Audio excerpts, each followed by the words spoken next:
When a 96-year-old woman had to go into a care facility and was no longer able to live in her cottage, she made the decision to leave it to a homeless person who was always close by. He moved in cheerfully since he was eager to put a roof over his head. But what he discovered inside was incredible. Stephen waited anxiously in front of the house.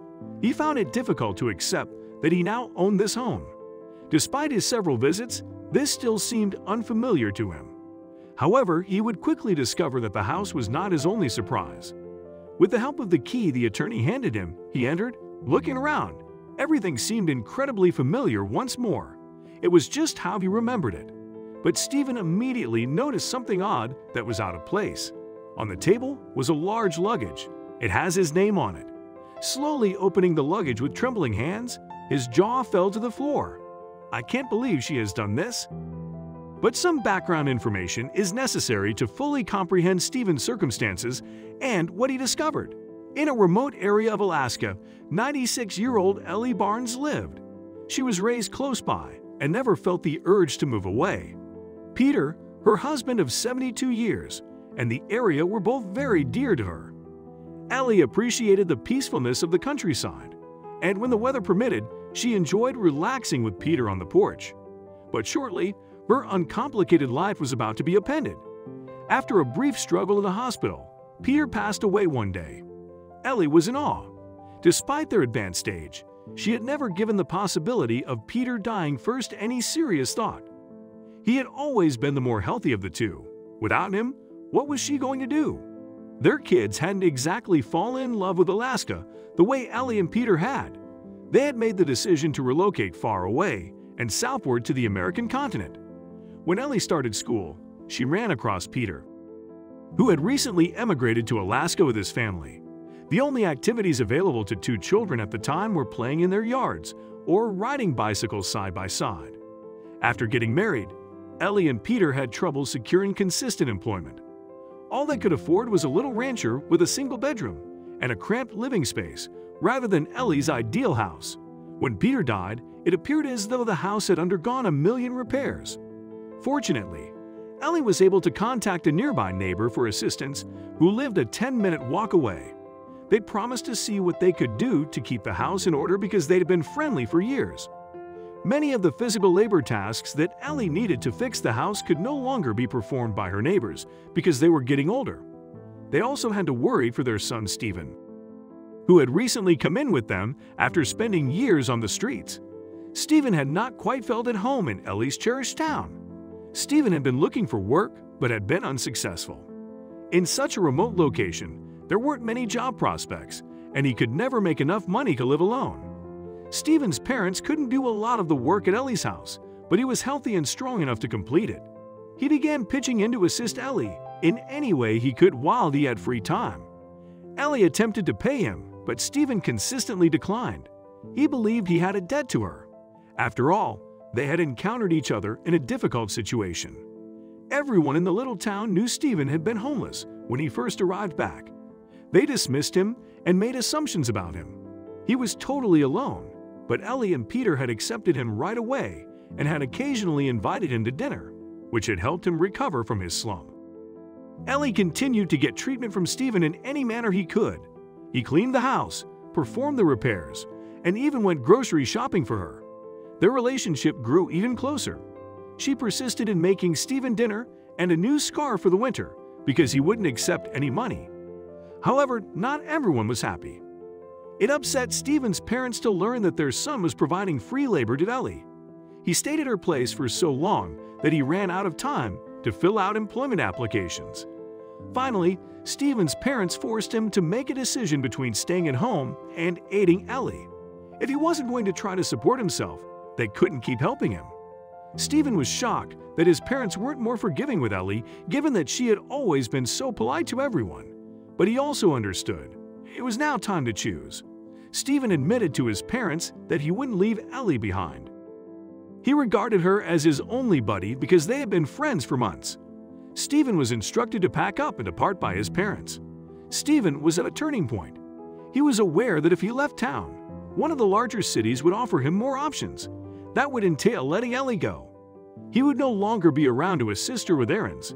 but he could still contact her and catch up. Without him, what would she do?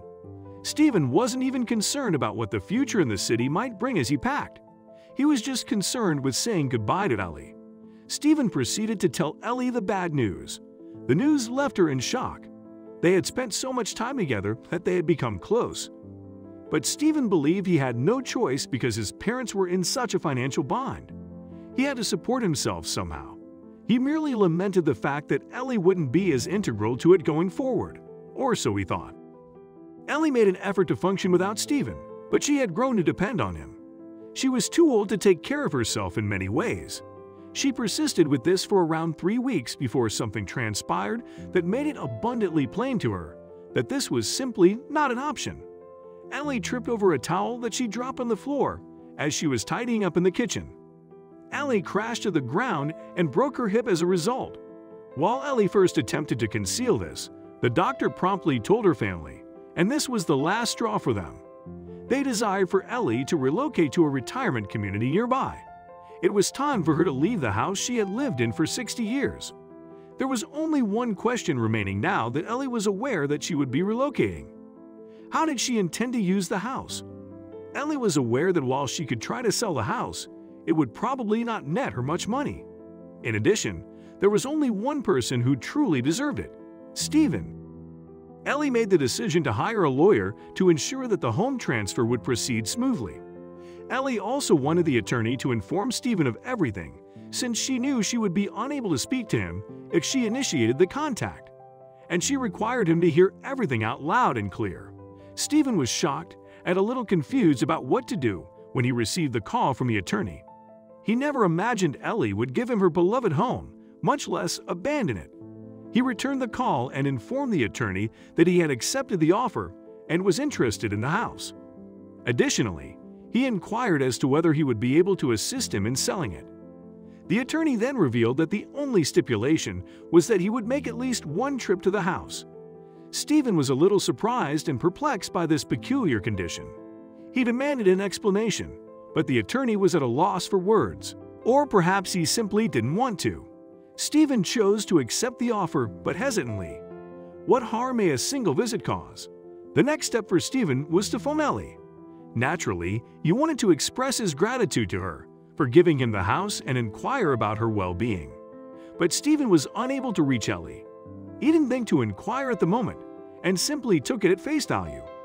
Could the fact that he had been to the house have a role in this? Stephen immediately visits Ellie's home after getting to the town. He avoids even approaching his parents' home since he doesn't want them to find out he is there. He just hopes they aren't at Ellie's house waiting for him. But when he got there, nobody was there. He is taken aback by the 2 new locks on the door when he uses the keys he obtained from the attorney to enter the residence. At first glance, it appears like the location remains unchanged. But then he notices that the dining room table has a sizable suitcase on it. He approaches the suitcase uncertain if it was left for him, but notices right away that his name was scribbled on it. Stephen recognized the handwriting and knew that Ellie had done this. He instantly realized the suitcase was filled with envelopes when he opened it. Stephen randomly selected one of the envelopes. For getting groceries, it stated. Then she chose a couple more. For fixing the gutter, for cleaning the kitchen, and for walking her. All of these things were things Stephen had done throughout the years for Ellie and Peter. But now comes the finest part. Each packet contained some cash, bills of £10, £20, and even £50 at one time. Stephen opened them all, calculated the money, and came to the conclusion that the total was around $15,000. Stephen chose to make another attempt at calling Ellie while still somewhat in shock. She did answer the phone this time, much to his astonishment. Ellie argued that despite earning everything over the previous 2 years, he had never acknowledged it. So in order to thank Stephen for all of his generosity and assistance, she did this. This absolutely brought Stephen to tears. His life would be forever altered by this money. He was also incredibly relieved that Ellie was still alive. Stephen would eventually move to Anchorage and rent an apartment there with the money.